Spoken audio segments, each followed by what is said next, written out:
Napoleón Bonaparte, el hombre que desafió al mundo. El eco de un siglo. Hay hombres que nacen para la historia, otros, para escribirla con sangre, fuego y gloria. Pero de cuando en cuando, surge un ser destinado no solo a torcer el curso del destino, sino a forjar un imperio sobre las cenizas de los antiguos. Ese hombre fue Napoleón Bonaparte. Nacido en una isla periférica y moldeado por el acero de las guerras revolucionarias, se convirtió en emperador de casi toda Europa. Su sombra se extiende desde las nieves de Rusia hasta las pirámides de Egipto, y su nombre aún retumba en los mármoles del Louvre y en los callejones de Ajaccio. El rugido del trueno a Ajaccio, 1769. En la áspera isla de Córcega, donde el viento golpea los acantilados como un presagio de guerra, nació un niño marcado por el destino. Era el 15 de agosto de 1769 cuando Napoleón Eddie Bonaparte, hijo de Carlo Bonaparte y Leticia Ramolino, vino al mundo. Apenas un año antes, la isla había sido entregada a Francia por la República de Génova, y aquel niño ya era, sin saberlo, el producto de una lucha ancestral entre poder e identidad. Criado entre las tensiones de una isla rebelde, Napoleón creció alimentando su mente con las páginas de Plutarco y soñando con los grandes de la historia, Alejandro, César, Aníbal.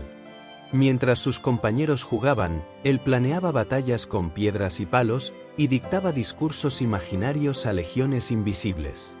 A los 9 años, fue enviado a la metrópolis enemiga, Francia, para estudiar en la Academia Militar de Brienne-le-Château. Allí, el joven corso soportó burlas por su acento y origen, forjando en silencio una voluntad de hierro y un odio sereno hacia la aristocracia que lo despreció. No hablaba bien el francés, pero en su mente se repetía una frase como un mantra: un día todos me escucharán. El despertar del águila. A los 16 años, fue nombrado subteniente de artillería. La Revolución Francesa se gestaba, y Napoleón, que leía con avidez a Rousseau y Montesquieu, vio en el caos la oportunidad. El antiguo régimen se tambaleaba, y donde otros veían ruina, él vislumbró poder. La ocasión llegó en 1793, en Toulon, una ciudad tomada por realistas y británicos. Napoleón, con solo 24 años, diseñó una maniobra brillante que recuperó la ciudad para la revolución. Fue ascendido a general de brigada, y el eco de su nombre comenzó a escucharse en los salones del directorio. Su siguiente jugada fue más audaz: la campaña de Italia. Con un ejército harapiento y sin paga, cruzó los Alpes como un nuevo Aníbal, derrotando una tras otra a las fuerzas austriacas. En Marengo, Arcole, Rivoli, el joven general no solo vencía, reescribía las leyes de la guerra con estrategia, velocidad y audacia. Sus soldados lo adoraban, no solo por sus victorias, sino porque marchaba con ellos, dormía bajo las estrellas, compartía sus penurias y hablaba con fuego en el alma. En cada mirada de sus oficiales brillaba un reflejo de devoción absoluta.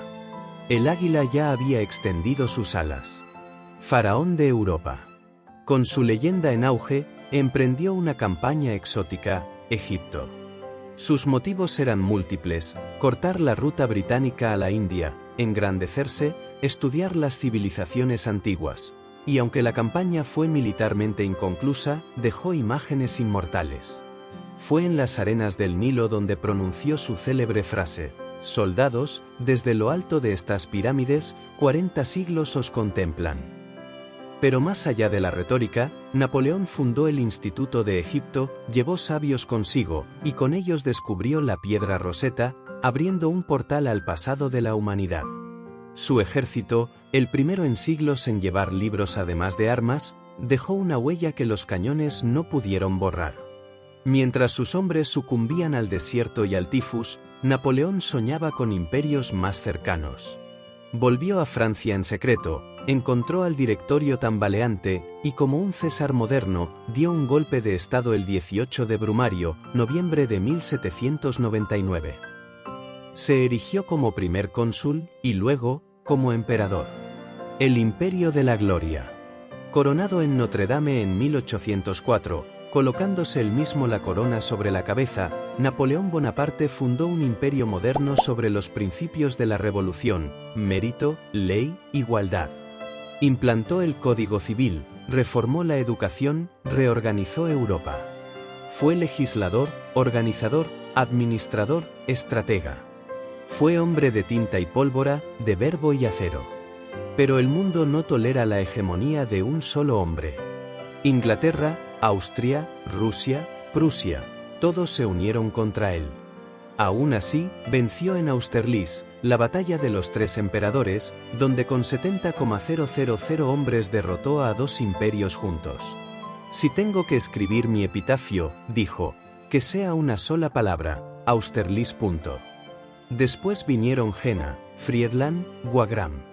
Europa entera temblaba ante el paso de sus granaderos, y sus enemigos temían más su genio que sus ejércitos. Estableció nuevos reinos, puso a sus hermanos en tronos, trazó fronteras con su espada. París se convirtió en el corazón del mundo. A guerra peninsular. Pero en el oeste, un incendio inesperado prendió España. En 1808, tras manipular al rey Carlos IV y a su hijo Fernando, Napoleón colocó a su hermano José en el trono español. Creyó que bastarían tropas para controlar la península, pero no contaba con la furia del pueblo. La guerra se volvió brutal, sucia, interminable: guerrillas, emboscadas, traiciones. La sangre tiñó la Sierra Morena y los campos de Castilla. Wellington desembarcó en Lisboa, y los franceses comenzaron a retroceder. Esta guerra fue el principio del desgaste, una herida que nunca cerró. Por primera vez, la maquinaria imperial encontraba resistencia que no cedía ante la gloria. El ocaso del Titán. Pero la ambición no conoce fronteras. En 1812, cometió su error fatal: invadir Rusia. Con 500.000 de soldados cruzó el Niemen, solo una sombra regresó. Moscú ardió, el invierno mató más que los cañones, y los ejércitos coaligados vieron la sangre en el agua.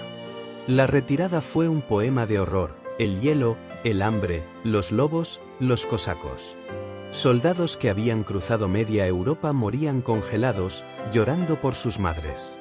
Napoleón volvió solo, dejando atrás la gran armée hecha escombros. En Leipzig, en la Batalla de las Naciones, los aliados lo rodearon. Fue vencido. En 1814, abdicó y fue exiliado a Elba. Parecía acabado. Pero el águila no muere, escapó, regresó, y en 100 días, recobró el poder.